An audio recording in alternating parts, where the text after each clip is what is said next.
আমরা ঘুরতে ঘুরতে চলে এসেছি রাঙ্গামাটির সবচেয়ে সেরা যে পার্কটি অবস্থিত, যাকে এক নামে সবাই চেনে, পলওয়েল পার্ক।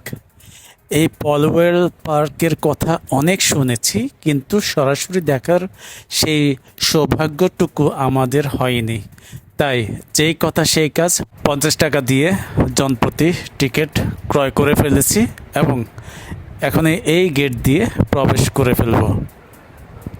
প্রবেশদ্বারে অনেকগুলো সুন্দর ভাস্কর্য, যেমন হরিণ, জিরাফ, রয়্যাল বেঙ্গল টাইগার থেকে শুরু করে সব কিছু রয়েছে এই পার্কটিতে। রয়েছে পল্লী শিল্প, শৈল্পিক আঙ্গিকে সাজানো হয়েছে, যা ভিডিও চিত্রে আপনারা দেখে থাকবেন। অনেক চমকপ্রদ, ভালো লাগছে পুরোটাই।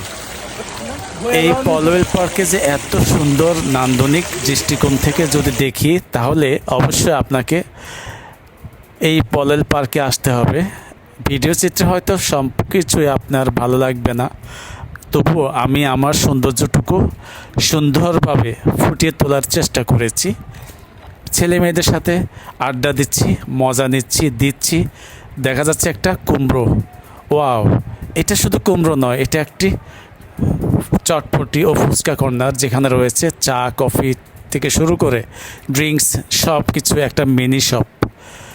যাই হোক, আমরা আমাদের আড্ডা শেষে নামাজ সম্পন্ন করে চলে এসেছি প্রায় শেষ প্রান্তে। এখানে রয়েছে চিড়িয়াখানায় অবস্থিত এই হরিণ, চিতা হরিণ, অনেক সুন্দর এবং আকর্ষণীয় করে তুলেছে এই পলওয়েল পার্ককে।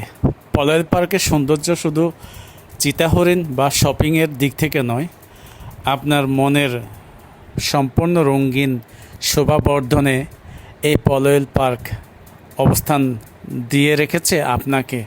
আপনি শুধু উপলব্ধি করবেন, আর সেই উপলব্ধি করার জন্য আপনাকে পরিবার সহকারে অবশ্যই রাঙ্গামাটি আসতে হবে। চট্টগ্রাম থেকে যে কোনো গাড়িতে করে বা যে কোনো মাধ্যমে আপনি খুবই সহজে রাঙ্গামাটি আসতে পারবেন এবং এসে উপলব্ধি করতে পারবেন এই পলওয়েল পার্ক। যে কোনো কাউকে জিজ্ঞেস করলে পলওয়েল পার্কটি কোথায়, সবাই আপনাকে এক নামে দেখিয়ে দিবে এই সৌন্দর্য। কত সুন্দর করে সাজানো সেই পল্লী শৈল্পিক সৌন্দর্যগুলো আপনার চোখের এবং মনের তৃপ্তি মেটাবে।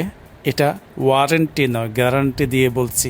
আমার মেয়ে সেই কারুকার্যের সাথে নিজেকে বিলিয়ে দিয়েছে, আর আমার ছেলে আয়না ধরেছে ট্রেনে চড়বে, তাই ট্রেনের টিকিট ক্রয় করে ওর আশা পূর্ণ করলাম। দেখতে দেখতে আমরা খুবই শেষ প্রান্তে এবং আউটসাইড এই গেট দিয়ে আমরা বেরিয়ে পড়ছি। যেভাবে আমরা হোটেল থেকে বেরিয়েছি, সেই হোটেলে আবার অবস্থান করে আজকের ভিডিও সমাপ্তি টেনে নিচ্ছি।